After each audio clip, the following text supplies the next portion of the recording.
Hey everybody, it's your old pal Chuck, and I am back with another review.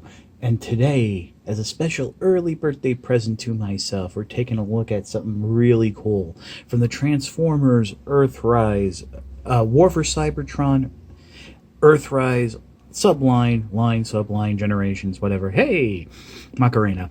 It is Thundercracker and Skywarp in the Voyager class. These are repaints with new heads of the previously reviewed and released Starscream figure.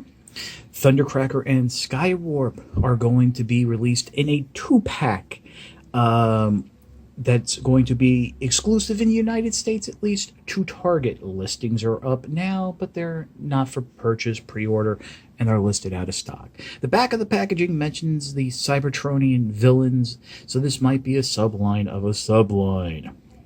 I got this set off of eBay from a seller in Hong Kong, so that's how I was able to get them now, while Target has them out of stock. So, just giving you an overview, as I'm sure all of you know, these all, like I just said, repaints, new heads. So in vehicle mode, they all look the same. The only thing is that the same vehicle mode, but the colors are different. Interesting thing is that Skywarp was originally going to be the second in command of the Decepticons, because Thundercracker and Starscream had somewhat similar paint decos, at least back in the original G1 toys, and they were going to be the partners. But then stuff switched around.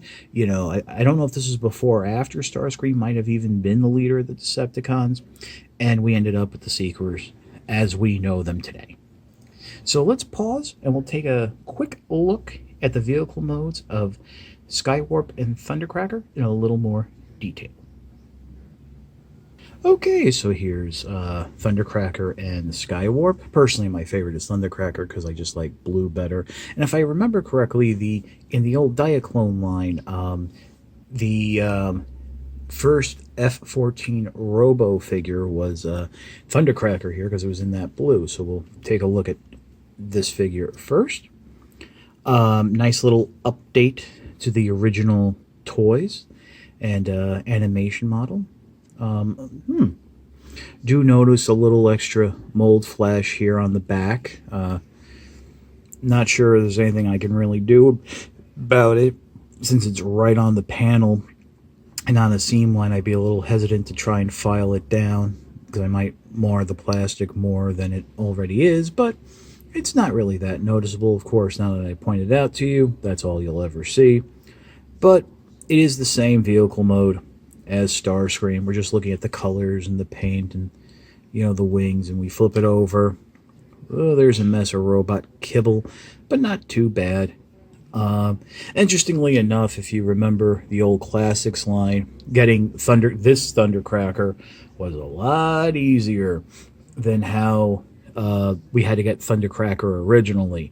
It was part of a BotCon box set, because at the time Hasbro was under the impression that Classics was going to end. It was going to be a short line. They didn't realize it was going to be the runaway success that it was, and they wanted to get Thundercracker out there somehow. There was a much wailing and breastfeeding in the communities, and several years later a slight repaint of that figure was released in the Generations line. So, and we're not even talking about how it was released overseas under the Henkei line, where it was like an exclusive. Speaking of which, here's Skywarp.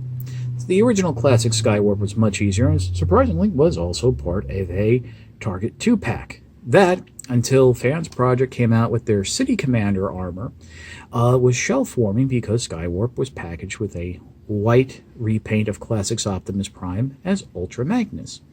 So, for a while, it was kind of hard to find after that, but I think its prices have come down, and I don't know if this figure got a re-release later on in Generations, but it was part of the Henkei line, which for Thundercracker was the easiest way to get him, but for Skywarp, not so much.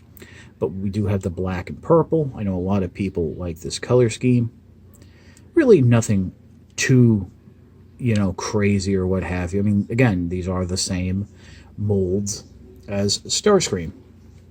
So, with that being said, we're going to pause right now, and what will be like a couple seconds for you will be a few minutes for me as I transform 3 Voyagers into their robot mode. So we're going to go from this. Okay, so just giving you a quick close-up of the heads. Starscream has his little smirk. Thundercracker here, even though it's hard to tell, has what I would consider a neutral expression to its head. Whereas, as you can see, Thundercracker has a screaming expression. But just wanted to come in close, give you a look at these heads, and then now we'll take a look at the robot modes in full. So I just wanted to give you guys a better look between Thundercracker and Starscream. The lip is turned up a little bit more there on Starscream, where on Thundercracker, it's a little, but it's a little more flat. Like, I'm still going to consider that a neutral face, or I'll consider that a smirking face. And if you really know the personalities, you know, Thundercracker was always a little more reflective and not entirely sold on the Decepticon cause, which is why I kind of figured in Transformers the movie he got rebooted into a Scourge rather than Cyclonus. But yeah, so that was about that. So let's take a look at these figures in full. Okay, so here are the figures, and again, really the main difference in robot mode, besides the heads, which we just looked at, is the colors. And these do match close to the original toy colors. I think they're a little bit darker than the animation designs. One thing I do want to mention and point out is it looks like my Skywarp has a little bit of a orange, or that glue residue right there in the shoulder. And as I mentioned on Thundercracker, when looking at its vehicle mode, in robot mode, I am seeing a lot more of that, not mold flash, but the sprue markers. Basically what those are is when the plastic is removed from the gate or the frame, depending on your terminology, you get these little white stress marks. Now, those should be really taken out by file or painted down.